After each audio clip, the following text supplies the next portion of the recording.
Welcome back to the retro sci-fi mega tutorial, and this is the video where it's all about particles and the logo reveal. Let's jump into the video to recap where we're heading, and I'm just going to press play.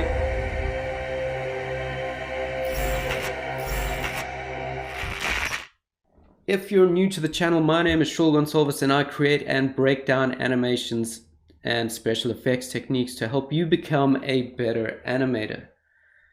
So this is part 2 in a 4-part series, but if you're not watching all 4 parts, I have created all the videos so that you can watch them separately and create the exact effect that you just need for your project at that moment. That being said, if you want to create the entire video like I have, watch from part 1 all the way through to part 4. And if you haven't already, please make sure to subscribe and hit that bell notification so you are reminded when I upload a new video. Let's take a look at what we have. So in this preview, I've turned off the multicolored smoke just so that you can see exactly what we're going to be creating. We've already created our logo, and don't worry if you haven't done that, head down to the blog and you can download the 2 images from the PSD which we created. So first off, we're going to be taking a look at this particle impact right over there, and then adding some energy, as well as if I just press play, you'll see there's this metallic energy kind of happening on the metal of the logo. Let's bring in the file. I'm going to double click and bring in my PSD from the last video. I'm going to say composition, merge layer styles into footage, and OK. Just double click to show you what we have. We've got 2 layers, background and foreground, and then we're going to create a new composition, and I'm going to call this demo sci-fi.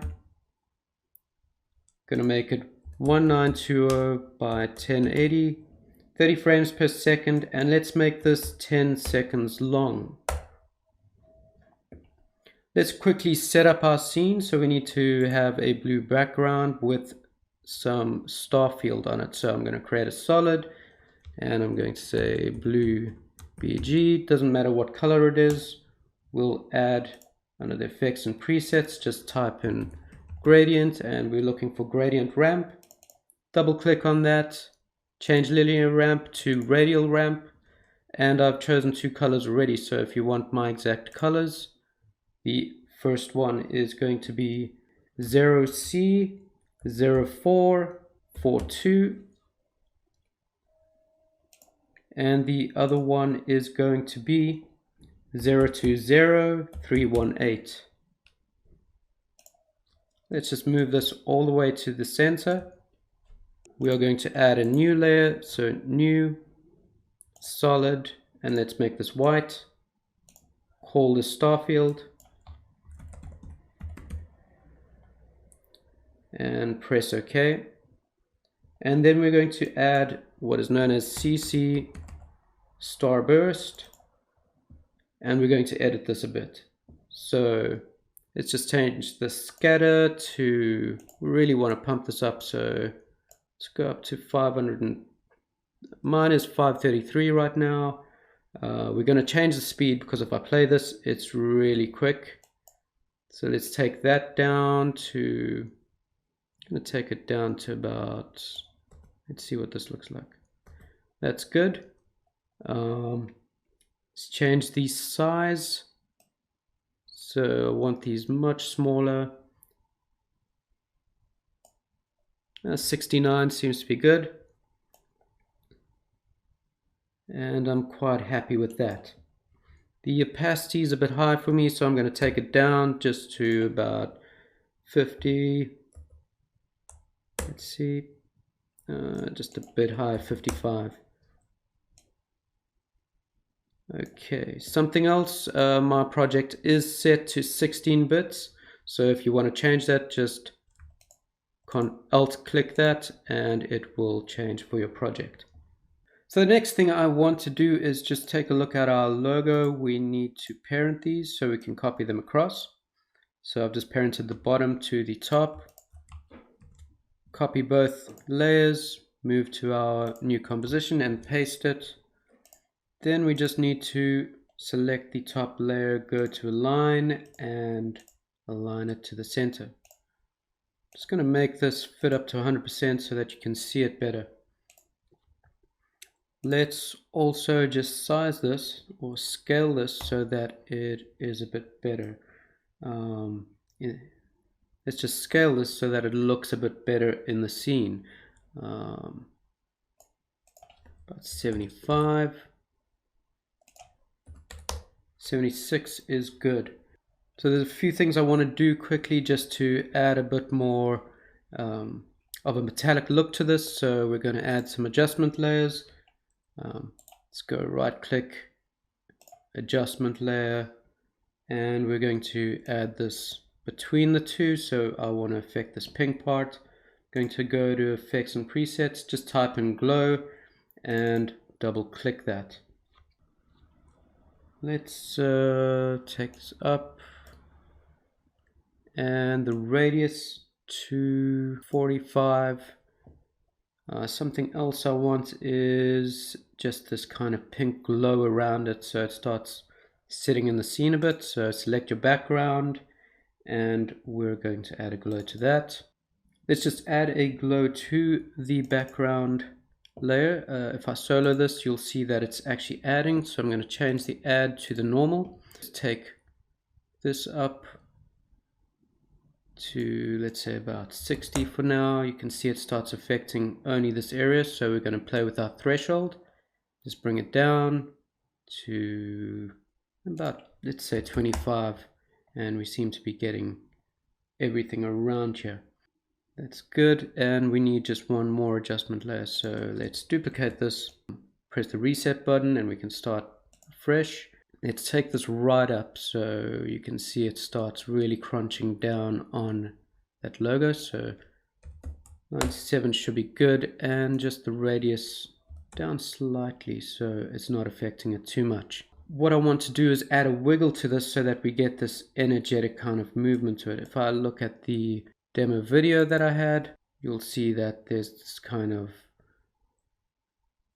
energy happening to it.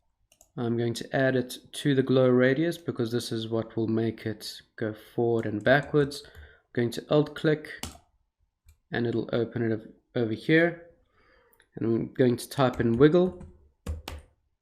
I'm going to open my round brackets and we are going to type 3 things into here.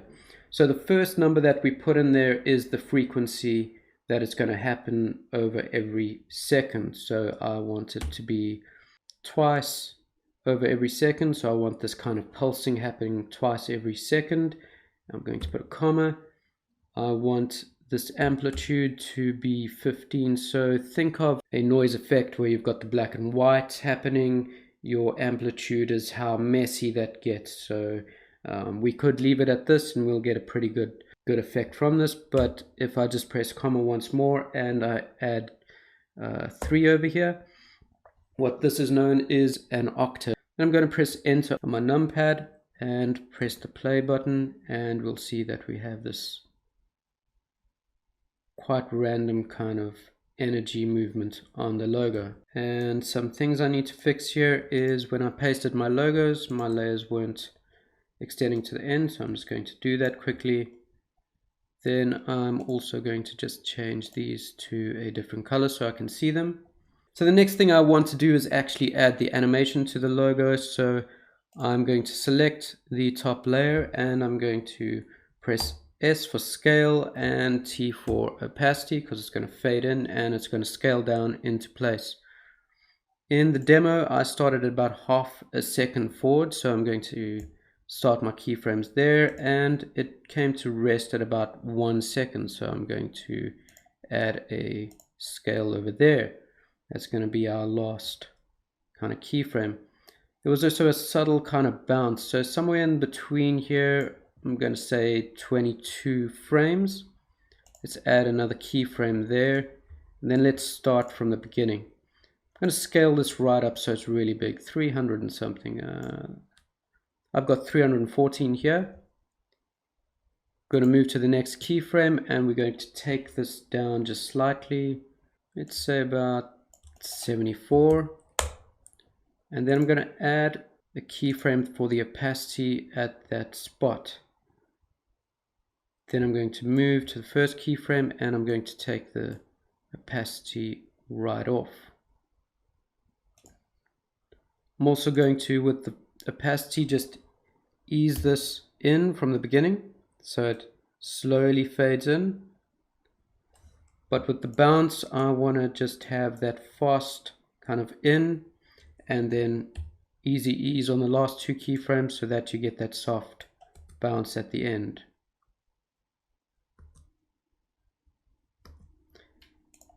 Next thing I want to do is just fix the background because that's not fading in. So we're going to select our opacity, Control C to copy, or Command C, select our background, make sure you are at the right place when you paste these, and Control V or Command V, and now we can just hit the play button and that'll be, and we can move forward and start creating our particles. So I'm just going to neaten up a few things here.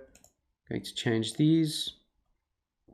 I'm also going to rename these layers, so press enter, logo front, and logo PG.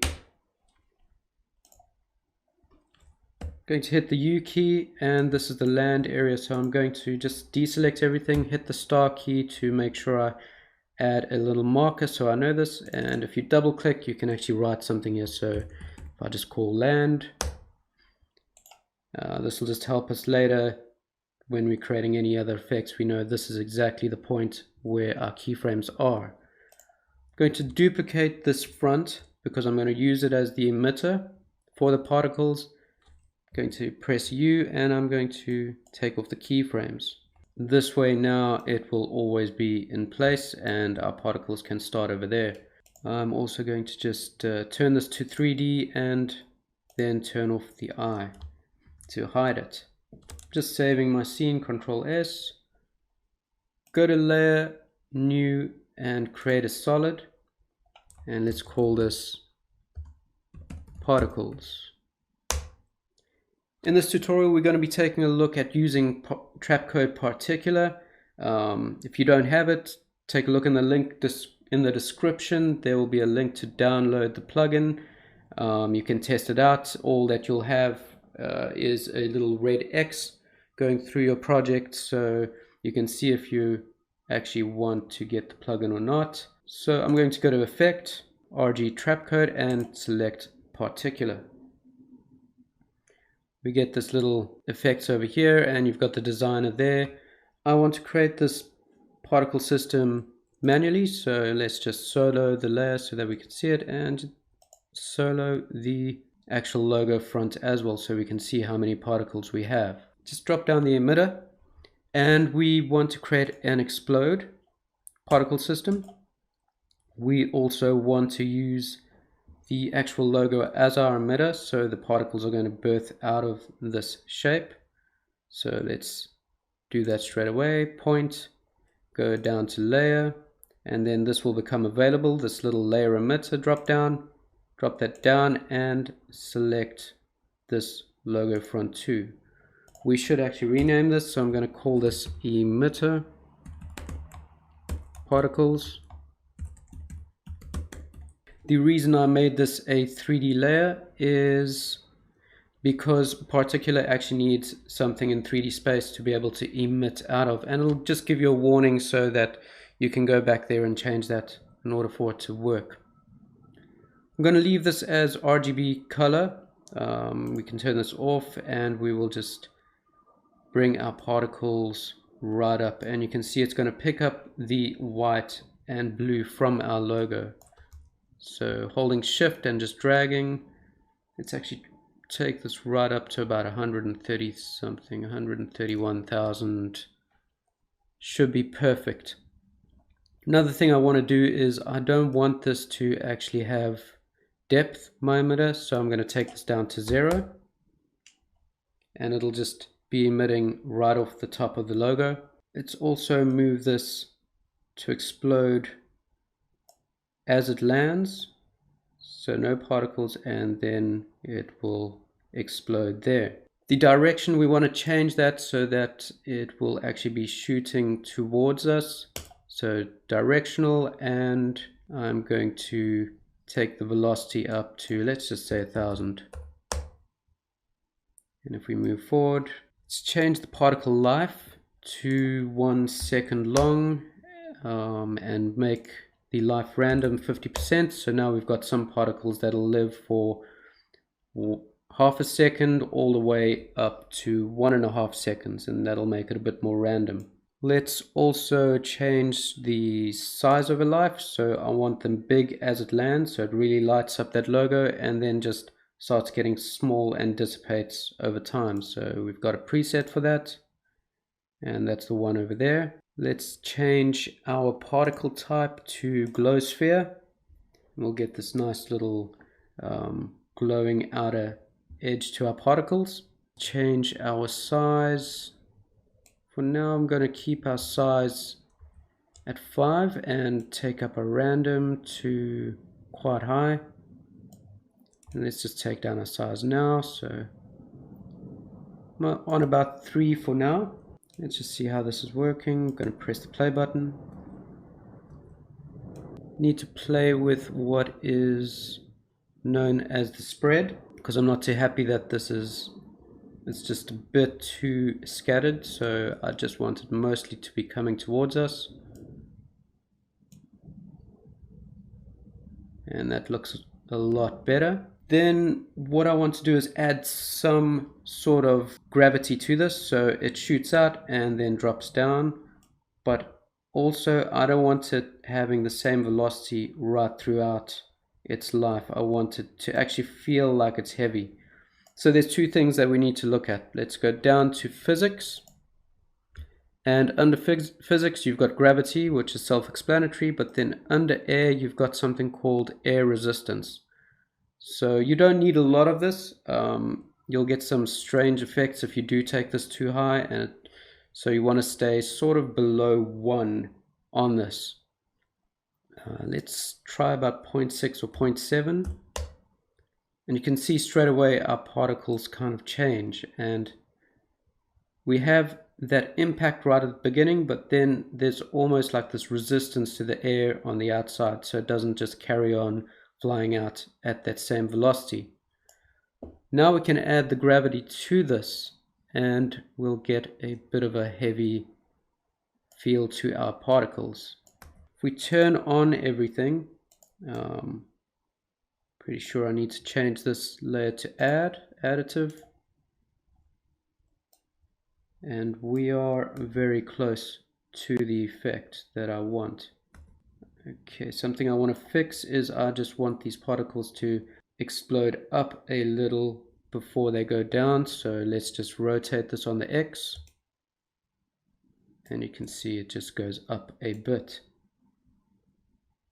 I think that's pretty good. You could add some spin amplitude to this just to add some more randomness, because they all seem to be dropping down in the same kind of straight line. So spin amplitude is down in the air as well. What this is just adding a noise texture to the physics of this. So it's going to be going around these kind of dark and light colors, almost like it's a height map to it. A little goes a long way for this, so let's say 42, and just press play over there and see what happens. That looks a lot better. Right, let's just twirl that back up and select our particle layer, and we're going to add some glows to this so that we can really shine out these particles. These particles are looking just slightly big, so let's go to the size and just take that down to about 1. And now when we add a glow to this, let's twirl this up, add a glow, let's say go to about 40 something. We want to just pick up on those glow areas. Now we can take this up, not too far. This glow radius is how far the glow will go out, and this is just picking up on the threshold of the lightness or the alpha of it. Let's duplicate this to make another one. We can go about 50. Let's go a little bit over 50. Take this to about double that, so about 30. You can already see our particles are starting to shine really nicely. And you can carry on adding these glows until you get the look and feel that you want. Don't need as low a threshold as you duplicate these over. You might start losing those blue and white colors that we've gotten from the logo itself. But you can also make the radius a lot larger. So if I just solo this, you'll see now that we are starting to get this kind of multicolored glow happening. I'm going to take this up to about 100. And then just one more glow to finish off the effect. Take this up to about 83 for this, and take this to 130 something. Okay, I'm pretty happy with the look of that, and if we unsolo that, we can see that we're getting quite a loud effect now. We'll complete the kind of land effect in the next step. If you're finding this tutorial helpful, please hit the like button. It does help the channel. But let's just finish this effect off very quickly. We need to add another adjustment layer. So because I'm running out of space on a single screen, I'm going to go to the top here, new adjustment layer. And I'm going to add a glow onto this. I'm at the land position right now just so I can see what I'm doing, because this is where I want the effect to actually take place. We're going to take this down to, let's just say about 17.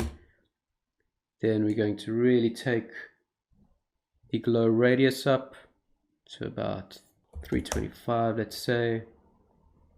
And we're going to duplicate this and take this right up so that our threshold is low, so about 75, and just about double on the radius, so 600, 630 around. Now what I want to do is just animate this in and out, so we know this is our land, so pressing the T key, going to turn on the transparency. I am going to move backwards to the 15 frames when this animation starts, take it to 0, and then let's actually move forward from the 1 second, 1.12, and just take this to 0.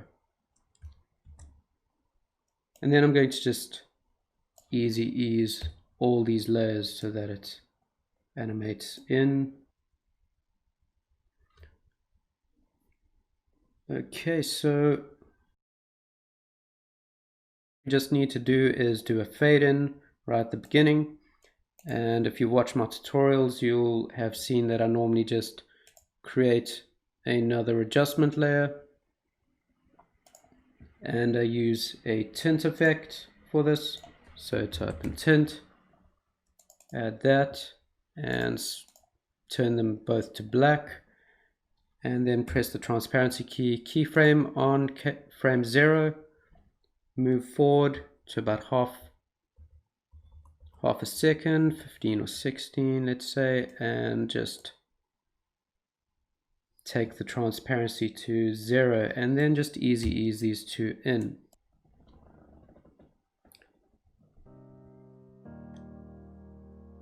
Anyway, that's it from me for this tutorial. I'll see you in the next one.